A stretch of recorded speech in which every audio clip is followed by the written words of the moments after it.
Students, आज की हमारी वीडियो रहेगी जो कल मैंने आपको क्वेश्चंस दिए थे उसके डिस्कशन पे।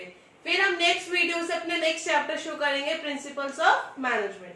तो पहला क्वेश्चन है हमारा, Volvo limited target is to produce 10,000 shirts per month at a cost of ₹100 per shirt. The production manager achieved this target at a cost of ₹90 per shirt. Do you think the production manager is effective? अगर आपको याद हो तो efficient और effective में कुछ थोड़ा सा डिफरेंस था। एफिशिएंट का मतलब था कि वो मिनिमम कॉस्ट पे अपना टारगेट कर रहा है और इफेक्टिव का मतलब था कि वो टाइम पे अपना टारगेट पूरा कर रहा है। तो यहाँ मिनिमम कॉस्ट है या मिनिमम टाइम है? आई थिंक सो उसने मिनिमम कॉस्ट पे अपना टारगेट पूरा किया है। तो यहाँ पे प्रोडक्शन मैनेजर एफिशिएंट है। क्या है? एफिशिएंट है। Second question, management is universally necessary in organisation. It is the force that holds everything in a business enterprise together and that sets everything in motion. Explain. इसमें आपको importance of management explain करना था। क्यों? क्योंकि वो लिख रहा था, अगर बेसिक क्वेश्चन जब बच्चे पढ़ते हैं तो लिखा होता है यूनिवर्सली नेसेसरी, तो वो लोग सोचते हैं कि ऑल परवेसिव है। फिर उसके बाद आगे आगे पढ़ते पढ़ते उनको फीचर्स ऑफ मैनेजमेंट दिखने लगता है, लेकिन नहीं, यहाँ पे आपको इम्पोर्टेंस बतानी है मैनेजमेंट की कि हाँ, मैनेजमेंट सारी चीजों को टाइटली होल्ड करके रखता है बिजनेस एंटरप्राइज में। थर्ड क्वेश्चन बहुत ही सिंपल था, justify how coordination is a continuous process and a deliberate function. इसमें आपको दो दे रखे थे फीचर्स कोऑर्डिनेशन के और आपको सेपरेटली एक्सप्लेन करना था। Fourth question, your grandfather has retired as a director of a manufacturing company. At which level of management was he working? कौन से लेवल पे वर्क करेगा? Middle, top, lower? Answer will be top level, क्योंकि directors जो होते हैं हमारे और मैनेजर्स जो होते हैं, सीईओ, सीएफओ, ये सारे टॉप लेवल मैनेजमेंट में आते हैं। इसमें हमें टॉप लेवल मैनेजमेंट के फंक्शंस बताने थे कि वो कोऑर्डिनेट करते हैं एक्टिविटीज के ऑर्गेनाइजेशन को, फॉर्मुलेट करते हैं प्लान्स, फ्रेम करते हैं प्लान्स, स्ट्रेटजीज वगैरह। Fifth, management is a series of continuous interrelated functions with no predetermined sequence. Explain.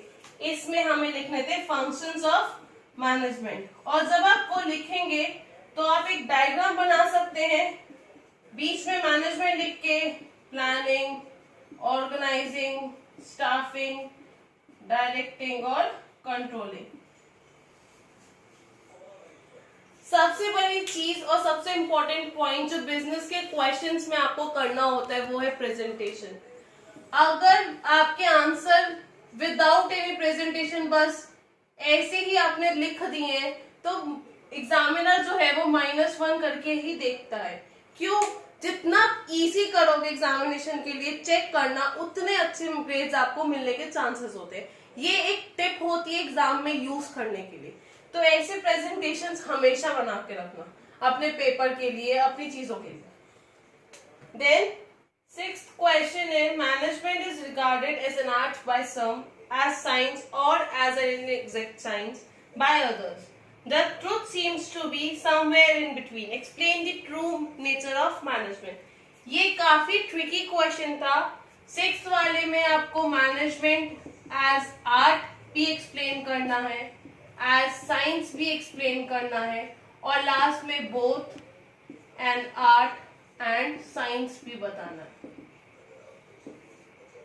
इसमें आपको क्या करना था, आर्ट और उसमें कैसे बताएंगे, पहले आप बेसिक फीचर्स लिखेंगे जो कि आर्ट के हैं या साइंस के हैं, फिर उन फीचर्स के एप्लीकेशन लिखेंगे मैनेजमेंट के ऊपर,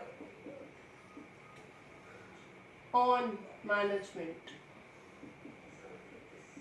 उसके बाद आप कंक्लूजन लिखेंगे कि क्या मैनेजमेंट पूरी तरीके से उनको फॉलो करता है या नहीं.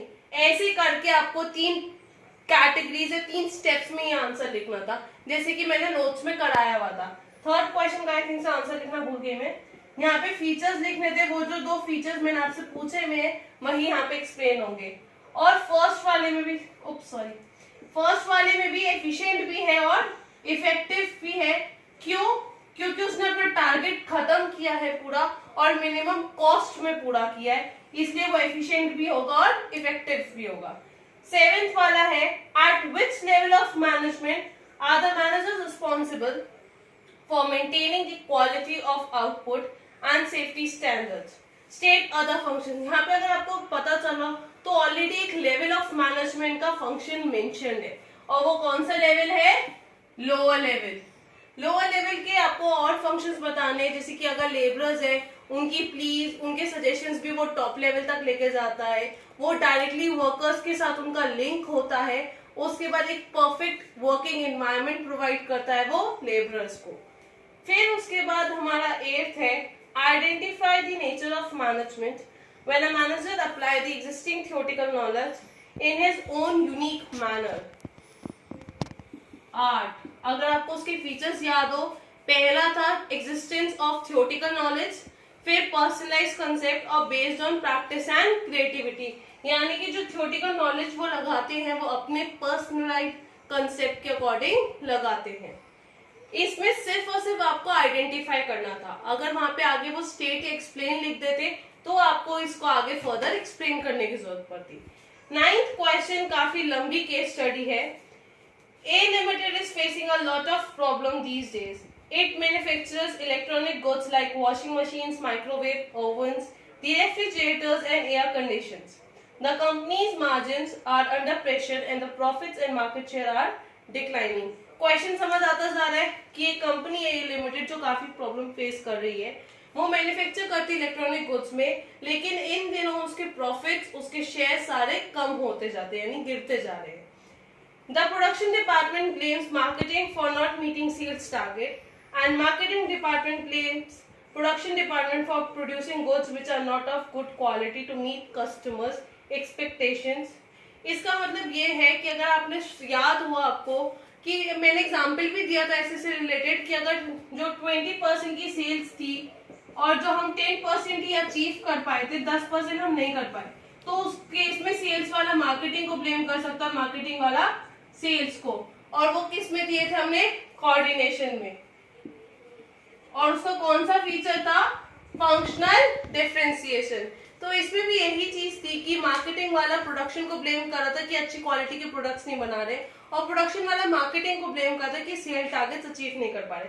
तो अब हमें ये बताना था कि कौन सी क्वालिटी है मैनेजमेंट की जो कमी है, जो यहाँ पे नहीं है, और उसकी इंपॉर्टेंस एक्सप्लेन करनी है, यानी कि कोऑर्डिनेशन लिखेंगे, उसके बाद उसकी इंपॉर्टेंस लिखेंगे, growth in size, functional differentiation और specialisation. 10th, name the levels of management engaged in. First point है introduction of new product line and declining the capital structure of the company. अब मेरे को एक बात बताओ, ये अथॉरिटी होती किसके पास है कि एक नया प्रोडक्ट लाइन इंट्रोड्यूस कर सके और कैपिटल जो लेके आनी है वो बता सके? ऑब्वियस है, टॉप लेवल मैनेजमेंट के पास होती है ये, और तो किसी के पास हो नहीं सकती। फिर बी है रिक्रूटमेंट ऑफ कैजुअल लेबर्स। अब लेबरर्स के साथ डायरेक्ट लिंक किसका होता है? लोअर लेवल का। फिर C devise a suitable advertising camp to sell a new product और service a company is launching. Implement कौन करता है प्लान्स को? Middle level. ये ऐसे लेवल्स ऑफ मैनेजमेंट हमें सिर्फ नेम करने थे, अगर वो लिखते एक्सप्लेन या स्टेट, वैसे ही हम ऑटोमेटिकली उसको एक्सप्लेन करते। लास्ट है objectives of management and features of management को एक्सप्लेन करना। ये आप बहुत ही इजीली कर सकते हैं। ऑब्जेक्टिव्स में आपको इकोनॉमिक ग्रोथ, सोशल और पर्सनल ऑब्जेक्टिव्स लिखने, और इकोनॉमिक में आएगा ग्रोथ, सर्वाइवल और प्रॉफिट। सिमिलरली फीचर्स में सातों के सातों फीचर्स आपको लिखने होंगे, multi dimensional, group activity, goal oriented process, continuous process, all pervasive, intangible force और डायनामिक फंक्शन। हाँ, तो ये सातों के सातों फीचर्स आपको एक्सप्लेन करने होंगे। अब एक चीज और मैं एट द एंड आपको बोलना चाहूंगी कि हमेशा बिजनेस स्टडीज का जो पेपर आएगा उसमें 70% अप्रोक्सीमेटली आपकी केस स्टडीज आती हैं, यानी कि क्वेश्चंस को थोड़ा घुमा फिरा के आपसे पूछा जाता है, और ऑलमोस्ट 30% आपको डायरेक्ट क्वेश्चंस देते हैं जिनको आप इजीली आंसर कर पाते हैं। तो तो हमें ज्यादा इस पे ध्यान देना है, लेकिन इस पे भी थोड़ा ध्यान देना है। तो ये चीज ध्यान रखना एकदम, ठीक है। That's all for today. Thanks for watching. Do subscribe, like and share the video as much as you can. Thank you.